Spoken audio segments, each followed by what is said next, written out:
গোৱালপাৰা খুটাৰপাৰা আঞ্চলিক খেলপথাৰত বিশাল গণসমাৱেশ আবুল কালাম হুছেইনৰ নেতৃত্বত এআইইউডিএফ দলৰ পূব বিধানসভা সমষ্টিৰ এআইইউডিএফ দলৰ টিকট প্ৰত্যাশী প্ৰাৰ্থী আবুল কালাম হুছেইনৰ সমৰ্থনকাৰীক লৈ বিশাল গণসমাৱেশ।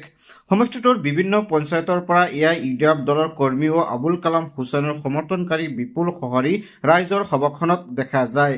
বিগত 20 বছৰ ধৰি এআইইউডিএফ দলৰ টিকট প্ৰত্যাশী আবুল কালাম হুছেইনৰ সাংগঠনিক শক্তি বৃদ্ধিৰ চেষ্টা কৰি আহিছে। ইতিমধ্যে আজি জনসমৰ্থন লক্ষ্যৰে দলৰ কেন্দ্ৰীয় কমিটিৰ সভাপতি মৌলানা বদৰুদ্দিন আজমলৰ নিৰ্দেশ মৰ্মে এই সভা অনুষ্ঠিত কৰে। পূব গোৱালপাৰাৰ বিধানসভা সমষ্টিৰ খুটাৰপাৰা আঞ্চলিক খেলপথাৰত বিশাল গণসমাৱেশ এআইইউডিএফ দলৰ টিকট প্ৰত্যাশী আবুল কালাম হুছেইনৰ। 14 নং গোৱালপাৰা পূব বিধানসভা সমষ্টিৰ টিকট প্ৰত্যাশী হিচাপে মই আবুল কালাম হুছেইনে আজি কেন্দ্ৰীয় কমিটিৰ মান্যবৰ সভাপতি হজৰত মৌলানা বদৰুদ্দিন আজমল আল কাশ্মীৰ চাহাবৰ নিৰ্দেশৰ পৰিপ্ৰেক্ষিতত আজি এখন গণসমাৱেশ ইয়াত অনুষ্ঠিত কৰিছিলোঁ।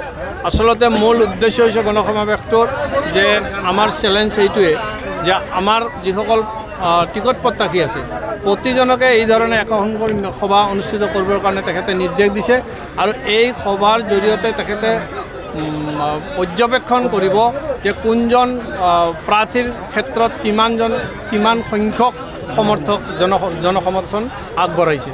গতিকে মই আজি যিটো জনসমৰ্থন আপোনালোকে ইতিমধ্যে চাইছে, মই যিটো আহ্বান কৰিছিলোঁ আজি 22 তাৰিখত 22/2/2026 তাৰিখত, আৰু মোৰ আহ্বানত আজি কমপক্ষ 10,000 মানুহ ইয়াত সমবেত হৈছে। পুৰুষ, মহিলা, যুৱক যুৱতী, উলামা আৰু আমাৰ দলীয় সতীৰ্থসকল। মই ভাবোঁ আমাৰ এই যিটো জনসমাৱেশ অনুষ্ঠান এইটো পূৰ্ণদমে মানে কৃতকাৰ্যতা আমি লাভ কৰিবৰ কাৰণে সক্ষমতা লাভ কৰিছোঁ। দলে বলে ওলাই আহিছে, আপোনাৰ কেনে লাগিছে, আপোনাৰ অনুভৱটো কেনেকুৱা লাগিছে?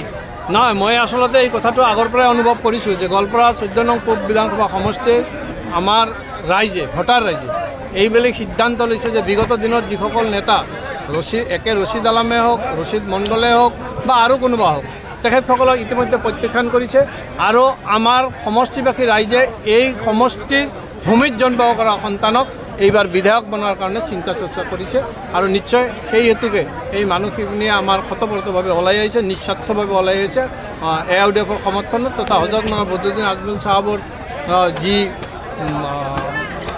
আপোনাৰ নীতি আৰু আদৰ্শ তাৰ প্ৰতি আকৃষ্ট হয় মই মোৰ আহ্বানত জিলা সভাপতি আবুল কালাম হুছেইনৰ আহ্বানত তেখেতসকলে আহি পূৰ্ণ সহযোগ আগবঢ়াইছে।